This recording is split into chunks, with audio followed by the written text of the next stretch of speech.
A Scania anunciou 2 bilhões de reais de investimentos aqui no Brasil para o ciclo 2025 a 2028, mas 60 milhões dele começa a ser investido já esse ano, em 2024, para começar a produzir chassi elétrico.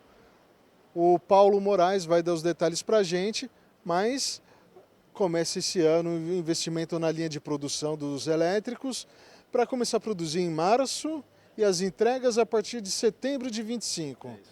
Então, Paulo, disserta para a gente sobre esse investimento, o que vai ser feito, qual que é toda a preparação para essa montagem do chassi elétrico e fala um pouco sobre o produto em si também. Perfeito, obrigado. É sempre um prazer para a gente receber esse tipo de visita, porque a gente teve a oportunidade de mostrar o nosso parque industrial, né? Você falou em ciclo de investimento e é muito bacana falar que são vários ciclos de investimento. Então, nada está começando agora, a gente vem trabalhando ao longo dos 20 anos, pelo menos, poderia dizer mais, para sempre nivelar o nível de tecnologia que a gente tem nessa planta, é a maior planta fora da Europa, e seremos aqui a terceira planta a fazer a produção do ônibus chassis elétrico. Então ele é um BEV, né? Um Battery Electric Vehicle, só uma figura de torque aqui, 2.200 Nm, 0 RPM, então é uma máquina de altíssima eficiência energética, né? E na preparação industrial, a gente tem, dentro da nossa linha de chassis, uma sequência de ajustes para não prejudicar, de maneira alguma, a nossa capacidade industrial atual. Então a gente tem uma capacidade em torno de 18 chassis de ônibus por dia, a gente está produzindo na casa de 11, e a gente poderia produzir com esses ajustes, já no final desse projeto, 3, a ser escalável, gradativamente, de acordo com a necessidade do mercado. Esse investimento de 2 bilhões, como você comentou, é para um ciclo de 4 anos, para o parque industrial todo, e 60 milhões de reais dedicados, exclusivos, para esse produto. E aí a gente tem, por exemplo, o sistema de resfriamento e alta tensão, são bem específicos, né, de um veículo elétrico, isso não tem um equivalente dentro do motor a combustão, mas tudo aquilo que é comum, aproveitável, do chassis, dos suportes e tudo que a gente pode localizar, ter componentes locais, otimizados em termos de custo, prazo, tudo isso faz parte da inteligência da solução industrial, vamos dizer assim. Constantemente buscando reduzir custo, prazo, quer dizer, o foco de tudo isso é o nosso cliente. Acho que é legal também comentar que esse produto, ele tem não uma colisão com qualquer outra oferta que a gente tenha, não existe um conflito de oferta. Ele corrobora, ele complementa o nosso portfólio, a gente tem o nosso motor de combustão interna a diesel, sendo constantemente melhorado, buscando mais eficiência energética, porque isso, no final das contas, é o melhor resultado econômico para os nossos clientes. Daí, passando para os alternativos renováveis, né? E agora a gente complementa com o nosso chassi elétrico. Das baterias, parte dela ela é feita no exterior, acho que na fábrica de Northvolt, lá na Suécia, e parte vai ser feita aqui. O que é feito lá, o que é feito aqui? A gente tem o fornecedor Northvolt como um desenvolvimento conjunto com a Scania, né? E, por exemplo, esse ônibus que a gente está olhando aqui, ele tem 4 baterias, então 3 no teto e 1 no piso. Poderia ser um ônibus com 5 baterias, né? Sendo 4 no teto e 1 no piso. E essas configurações elas vão ser possíveis de ajuste pela questão de distribuição de peso, espaço interno, número de passageiros, onde você tem que fazer aí um certo trade-off de autonomia com o número de passageiros. E os pacotes de bateria, né? Quer dizer, você tem as células, você tem as baterias, você tem os pacotes de bateria. Nesse momento a gente começa importando, né? O que vai ser montado aqui é a estrutura metálica que prende esses pacotes de bateria, né? E consequentemente isso vai ter uma interface com o encarroçador. Então um parceiro importantíssimo aqui é o encarroçador, onde a gente vai ter sempre uma troca. Esse atrás de mim aqui, por exemplo, é encarroçado com a Caio, né? E essa troca técnica sempre melhorando o produto. Em se tratando de ônibus, o encarroçamento é uma parte crucial para a distribuição de peso, para eficiência energética, né, para maximizar a propriedade lá na ponta para o cliente final. E com relação a todo... Bom, o ônibus, o chassi tá habilitado para todos os encarroçadores, sempre com as baterias no teto, só que ela é móvel, né, modular, no sentido de que cada encarroçador pode definir qual que é o ponto de equilíbrio dele, né? Se é mais à frente, mais no meio, mais atrás. Esse projeto ele é sempre discutido tecnicamente, né, entre os parceiros, né, entre a gente e o encarroçador. Então a gente tem a situação de segurança muito importante nesse caso. Então essa bateria ela tem uma blindagem, né, e por estar posicionada no teto, isso tem vantagens de segurança, mas tem a questão do centro de gravidade estar mais alto. Então existe uma das coisas aqui que a gente conversou hoje, que é um sistema anti-tombamento de compensação por suspensão, para garantir realmente que a projeção ali do centro de massa seja o mais estável possível, reduza ao mínimo o risco de tombamento. Quanto ao projeto, cada fornecedor vai ter a sua proposta de projeto, a gente vai analisar, obviamente isso vai ser uma validação sempre conjunta, né? Pensando no nosso cliente final. Então, o nosso sistema é um sistema modular, que também é um ponto que a gente gosta muito de falar a respeito, onde tem as possibilidades, por exemplo, de distância entre eixos, né? Posicionando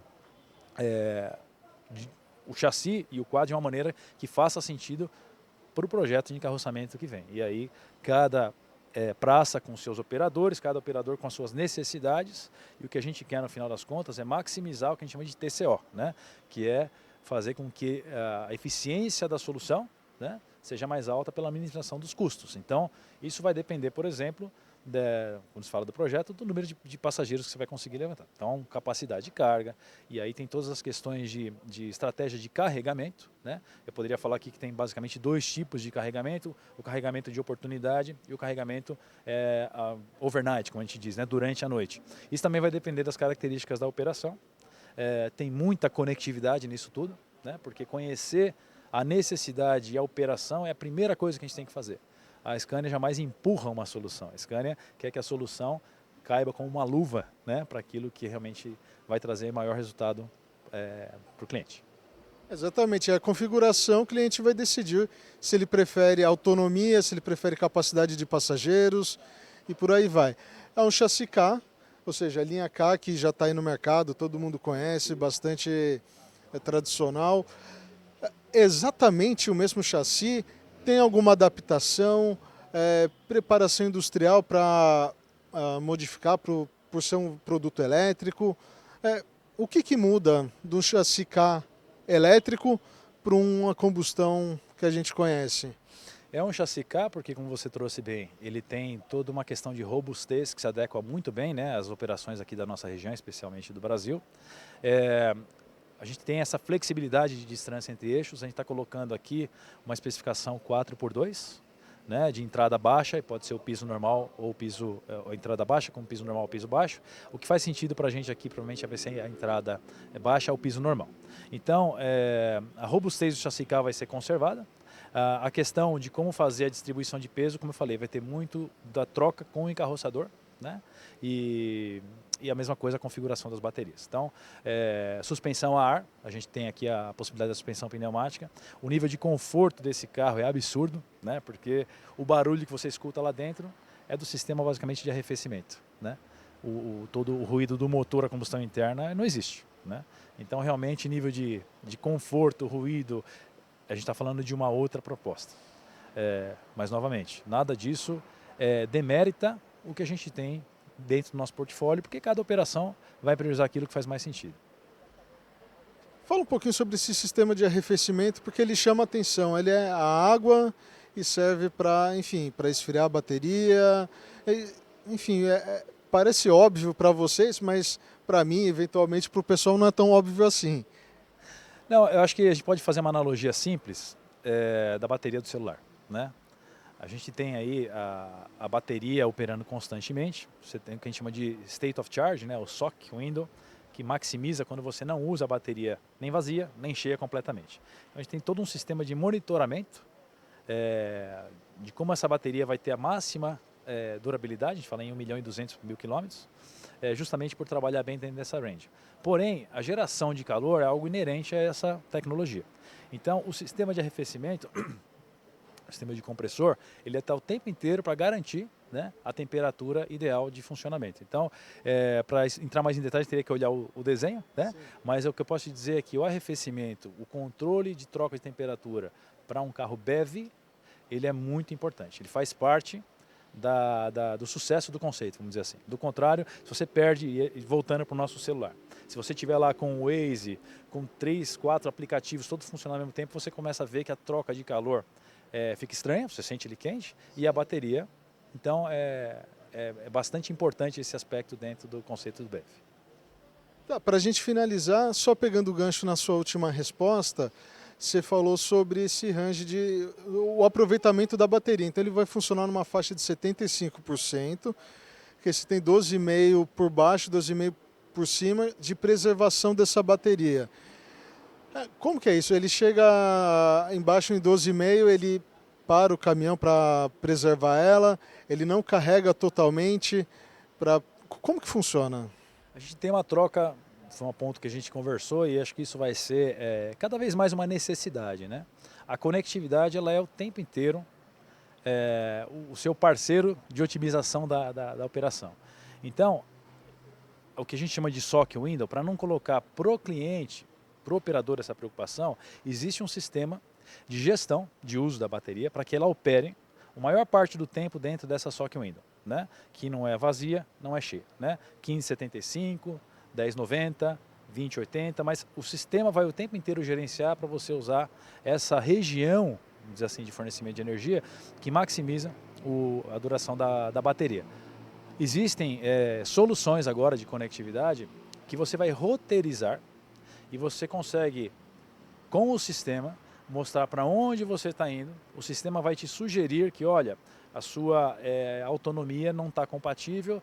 Nesse caso, você tem que considerar um ponto de recarga, onde estarão esses pontos de recarga. E aí o planejamento da rota ele vai ser importantíssimo para você tirar o melhor dessa operação.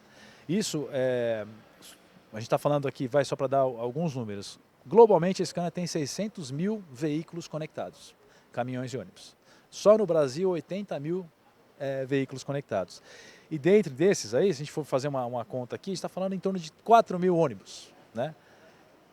Essa conectividade, ela traz essa possibilidade de você usar a informação, saber qual é a característica da rota, saber qual que estão os seus parâmetros de operação, da bateria, dos seus serviços programados, porque menos e menos você deveria ter surpresa. As paradas elas têm que ser programadas, isso garante o que a gente chama de uptime, né? E também que você pare para fazer o maior número de itens ao mesmo tempo. Então, tem toda uma, como é que eu posso dizer, uma orquestra para você gerenciar a sua autonomia, como você vai carregar os serviços que estão programados, né? E com isso você vai ter condição de gerenciar a lucratividade do teu negócio muito melhor. Bom, se vocês prestaram atenção, o que ele falou que é muito importante é com relação à vida útil da bateria. Ou seja, ela vai chegar à vida útil do chassi. Você está falando de 1.200.000 quilômetros, em torno disso. Conservadora, a gente pode dizer aqui. Existem, como a gente fala também das economias, sempre a gente traz número, a Scania é bastante conservadora.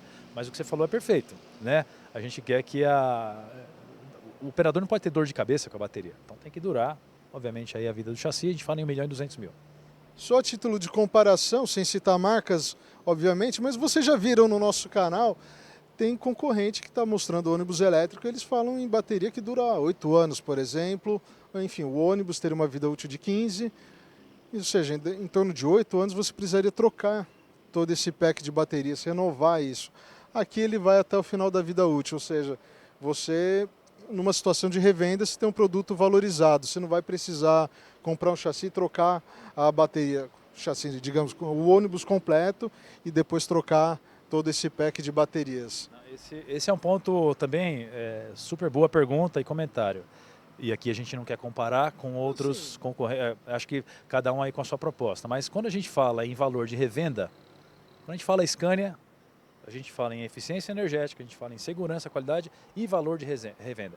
Então esse residual, isso não é um detalhe para quem está investindo.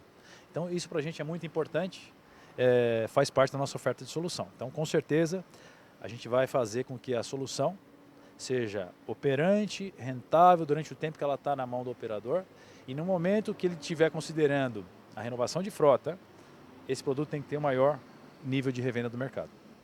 E além dessa questão da preservação da bateria, né, do funcionamento de 75%, tem a questão da mistura química que vai na bateria, que é NMC, níquel, cobalto, manganês. Que é diferente da praxe do mercado, a maioria dos produtos rodando com LFP, né, que é lítio fosfato de ferro. Então aí a gente tem um maior adensamento energético dentro das baterias e aí consequentemente ou maior pack ou enfim, mais packs, mais autonomia, mais capacidade de passageiro, enfim, depende do que do que o cliente quer fazer ali. O assunto, obviamente, ele vai ficando cada vez mais técnico, mas de uma maneira... Adoramos, sabe, essa linguagem de engenharia. Estamos também aí sempre aprendendo. NMC, se eu for fazer uma maneira assim simples de comparação, NMC tem a melhor densidade energética. Significa, você tem mais energia, né, quilowatt-hora, por peso. Então, isso consequentemente te dá uma questão de eficiência e viabilidade. Então, é uma química diferente da LFP. A LFP é a mais comum do mercado, mas que a gente sabe que por trás de densidade energética, aquilo que você consegue fazer, tem um ganho importante para o cliente. Nós estamos falando em NMC, né, no motor NMC, a bateria, né? Enfim, mas a química da bateria, o nome do motor vocês estão chamando de máquina elétrica. Aliás, acostumem-se com esse termo porque vai ser a comunicação da Scania aqui para frente. O nome do motor, ele é? A máquina elétrica é Scania, né? EMC 12. Então é Electric Machine Central nesse caso. A nomenclatura mais interna, obviamente, e é uma máquina Scania. Então é um motor Scania, a gente está falando aí da 230 kW de potência, que dá em torno de 310 cavalos. 310 cavalos. E aí, obviamente, a entrega de torque, quando você pega aí, falando ainda mais técnico, quando você pega a entrega de torque por potência, tem grandes vantagens em relação ao motor a combustão interna. Então, colocando aqui, por exemplo, a curva de torque, 2.200 Nm, praticamente sem nenhuma revolução, sem RPM. Então, inclusive, para domar essa máquina, existe aí o inversor de potência, a gente tem o controle dessa potência e torque resultante, logicamente respeitando o que uma determinada licitação vai ter de exigência, numa rampa, por exemplo, mas também os parâmetros de segurança. Então você não pode ter uma máquina que seja tão potente, que tenha um torque, que você não tenha total controle por questão de segurança. A gente está levando responsabilidade Scania, né, sempre o mais alto possível. E falando de ônibus, a gente está levando o bem mais valioso que existe, que é a vida, né? Então aí tem uma questão muito importante nesse sentido. Em termos de uso de energia, só para complementar, aí a gente tem a questão da regeneração. Então, na verdade, a gente está o tempo inteiro, você transforma a energia elétrica em cinética, né? E no momento que você começa a usar a desaceleração, por exemplo, pelo uso do freio, você está o tempo inteiro tentando regenerar e transformar a cinética de volta em eletricidade. De uma maneira que a energia se conserve na melhor situação possível. Pois é, parece muito simples a gente falar, é só você acelerar, você desacelera, ele começa a frear, começa a regenerar a energia, mas, senhores motoristas, vai precisar de um treinamento específico para entender o funcionamento, tirar o melhor proveito do ônibus, porque, enfim, como qualquer veículo, tem a direção econômica. Se você pisar de forma desenfreada, enfim, vou aproveitar o torque máximo disponível imediatamente, delicioso. Só que você vai acelerar o consumo energético, enfim, você precisa dosar isso daí. Existe a pressão, a gente sabe, dos operadores, né, por performance, por chegar cedo a cada ponto, para chegar nos terminais em determinados horários, mas precisa ter cuidados específicos, né? Até pelo conforto do passageiro também, para não ficar com solavancos e por aí vai. Exatamente. A questão do solavanco é muito importante ser o mais contínuo possível e não discreto, né? Falando aí um pouco de matemática, porque você teria inclusive risco aí de acidente, né, para quem está dentro do ônibus. Então isso é muito importante aí, ao usar o inversor de frequência. Agora, com relação a treinamento, é um outro ponto muito bom aí da sua observação. Te agradeço porque a máquina é parte da solução. O treinamento do motorista, ele é essencial. E a tecnologia é fascinante, né? Eu como engenheiro e como amante de soluções de transporte, a primeira vez que você dirige, você fica completamente, né? Então, assim, a gente tem que ter um combo, né? Solução tecnológica, conhecimento, treinamento, reconhecimento. E aí vem uma palavra importante, porque falamos hoje mais cedo. Os dados hoje te dão a oportunidade de, baseado em fatos realmente, não é achismo, você treinou 3, 4, 10 motoristas. Aqueles que estão de fato exercendo, né, o conhecimento da melhor maneira, eles têm que ser percebidos dessa forma, ao ponto de serem ranqueados dessa forma no sistema, incluindo a questão de remuneração variável, por exemplo. Então, a gente já tem isso no próprio veículo a diesel. Então, isso vem de encontro. Você tem a possibilidade de também reconhecer e dar o mérito, né, para aquele que está estudando, que quer aprender mais. Você pode ter um motorista que é super tradicional e muito conhecedor do sistema de combustão interna, não é só chegar e dirigir, né? Mas é fascinante, isso não é para desanimar ninguém, muito pelo contrário, é fascinante, eu adorei, como eu gosto de todas, né? E eu acho que a gente tem a oportunidade de desenvolver isso juntos.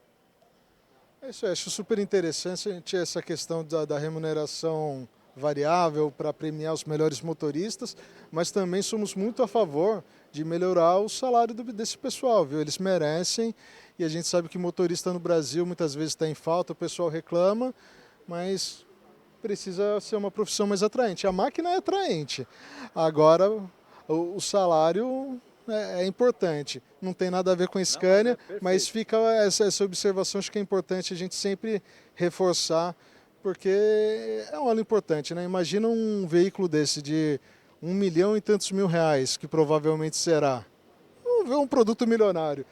E aí, que salário que você vai pagar para o teu profissional, né? Vamos trabalhar com justiça. Paulo, Perfeito. muito obrigado pelas explicações. Eu agradeço. Agora eu preciso do seu apoio. Clica no joinha, se inscreva no canal, comenta o que você achou do nosso bate-papo. Acho que tem muitos esclarecimentos super interessantes. Ativa o sino para ser notificado com as próximas novidades do mundo dos transportes. Frota e Companhia, movidos pela notícia. Falou! Prazer, tamo junto. Valeu, cara!